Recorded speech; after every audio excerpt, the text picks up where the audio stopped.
Hello everyone, and welcome back for another RGB RPG's DM prep guide. Today we're taking a look at Candlekeep Mysteries, and as always, there will be a lot of spoilers ahead, so if you do plan on being a player in this game, go ahead and click away, but if you're a DM who would like to see how another DM preps for these types of games and take a look at the prep process, stick around and check out this series. So we're taking a look at session 11 today in our Candlekeep Mysteries series. We're going to be diving in officially to Shemshine's Bedtime Rhyme. It is one of the written one-shot adventures in Candlekeep Mysteries, and this is one of the few occasions so far where I'm really just going to be able to run it from the book. It's very self-enclosed, self-encapsulated by the nature of it, and yeah, I'm looking forward to it. From what I've seen so far, it's a pretty fun-looking little one-shot. It could very easily be done in a 3-hour game session. You could, of course, stretch it out for as long as you want to, but it could easily be completed in a 3-hour session of play. But we're going to dive in a little bit deeper. We're going to kind of stretch things out just a little bit, kind of expand the tension a bit, and we'll probably expect to spend 2 sessions on this one for my particular group. So, as always, we start with looking at the characters when we're doing our prep. Remember, we have our prep checklist. Review the characters is always first. You always want to make sure that whenever you're doing a prep that you have the characters in mind. Even if it's a session like this where it's a very self-enclosed adventure, still want to be thinking about how we could get the characters involved on a more personal level with their characters. So, reviewing the characters. The big one who we expect to interact with today is Rigel. We didn't really get a chance to do last session, but one of the people that is trapped in the Firefly Cellar with them was there the day Rigel was dropped off and is curious about what he's been up to. So, it'll give that player a good opportunity to explore his character and tell us what they might have been up to in the 10 plus years since he was left on the doors of Candlekeep. But yeah, of course, everyone else, there's loads and loads of books here, so they might find more information, more books, and more knowledge about their own particular situations as they look through and are trapped in here. But we'll get into the premise of the Shemshine's Bedtime Rhyme now. The general overarching story that's happening here is a evil spirit that has been released from one of the books in the Firefly Cellar is infecting everyone's minds with this rhyme. The more people get infected with this rhyme, the stronger the spirit becomes and the more impact it has on the world around it. The spirit was released from a book called Shemshine's Bedtime Rhyme. It's a gnomish pop-up book with a lot of moving parts and mechanical things, and it actually plays scenes out when you open it. It's got several different scenes that play out, each one of them corresponding to a rhyme that this book/music box plays. The book is broken, and fixing it is one of the first steps towards the party finding out a way to defeat Shemshine. But we'll get to that. So, we have a few different notes to go off of here. Of course, the party starts off locked in the Firefly Cellar, and they know that Varnir was in contact with London Flattergast, who was basically just waiting on the word to put the place into lockdown. And now it is in lockdown, and Varnir is able to explain why she had that sending stone, why she was on such high alert, and why she immediately locked down the cellar once she heard that song being sung. So lots of information that Varnir has, along with the potential tie-in to Rigel's backstory. So, we have a whole bunch of NPCs in here, and one of the things that I really enjoyed about this particular module is how fleshed out the cellar inhabitants are. We have a whole little section on them, and yeah, we have a whole section on them, each individual NPC mapped out for us. This is all straight from the book. But yeah, so we expect Varnir and Ebder to have the most direct involvement with the party when we first start off. Gale will be, of course, the little girl that's trapped in there, and then Cthulhu will really start to come into play later on. They will be very anxious about what's happening here, and they vocally do not like the idea of being cooped up here. So some of the conflict that'll start later comes directly from Cthulhu and her need to get out of there. Had to look up that word, gregarious. But Cthulhu is a gregarious tabaxi, very personable, and she was very outspoken and very interested in talking about her studies with whoever would listen earlier. So that kind of attitude begins to fade away as the session continues, as we get deeper into the quarantine time. Crinkle Crinkle is an interesting character.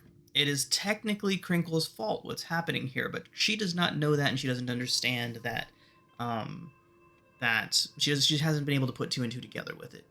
So the fact that Crinkle was responsible doesn't necessarily make Crinkle a bad guy in this situation. She just doesn't understand that her opening the book is what started all of this. So yeah, so that is our several NPCs that we have involved. They play a pretty major role in all of this, and this is kind of more of a free-form adventure. You know, they're not moving from location to location on the map, learning more as they go. It's kind of just open to interpretation, and the players will get to explore all this as they go.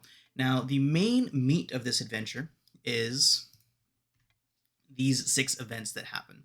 Each of them moves the story forward, progresses the plot a bit.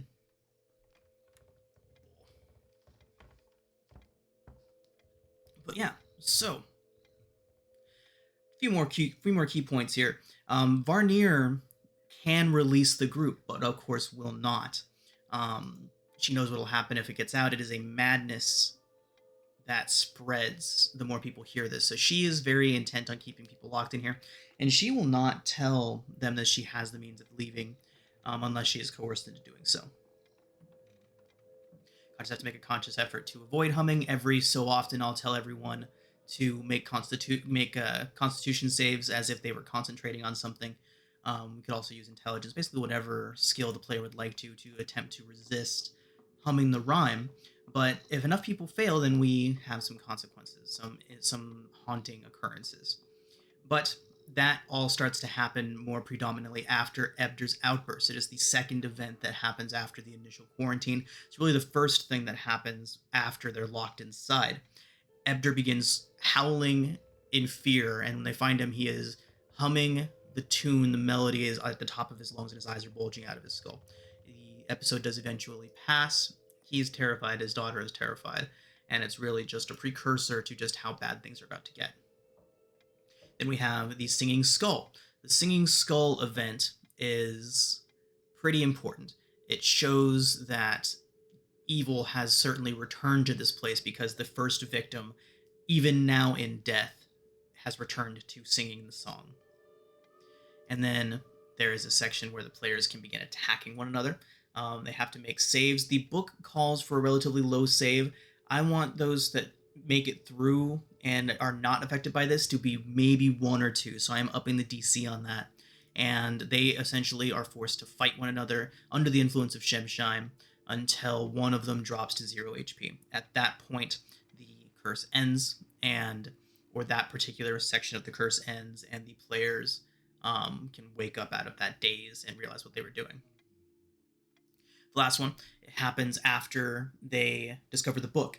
Galeby, having fled to her room when everyone started fighting with Crinkle, ends up having to knock Crinkle out with Shemshine's bedtime rhyme, and then she hears the tune coming from the book and brings it out to the party.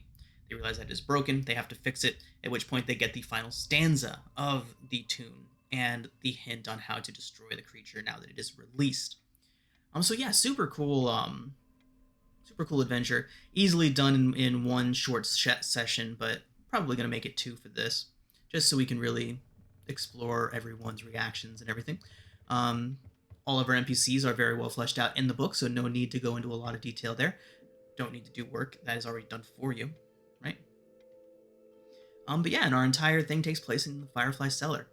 There's very few opportunities for true combat in this one, so after Ebder's outburst, we start rolling on Shemshine's influence table, and that is up here. And one of the things that I'm going to have happen for sure, maybe even the first time before we even roll on it, is have these 3 shadows attack, so that my players that are here for the combat get their fix today. But yeah, pretty straightforward adventure.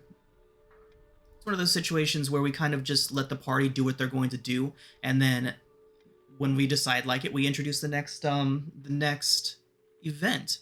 Pretty straightforward, good adventure writing, easy to run, and that's about it. Oh, that's right. Crinkle has a Ring of the Ram.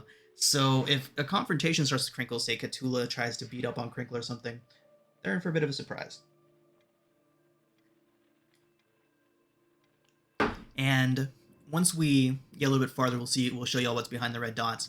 It is the spoiler zone. We have our campaign map and our campaign plans down there. Once we start getting closer to those, I'll give warnings for my players that are watching this to click away. But for now, there's no need to explore into that. It is only now beginning to come together down there. So thanks for watching, everybody. If you're watching this on YouTube, remember that my patrons do get access to this content a full month before it gets published to YouTube, so check out the links below if you're interested in that, and check out the channel for this game's gameplay, as well as a whole lot of others and more prep talks. Thanks, everyone. Have a good one.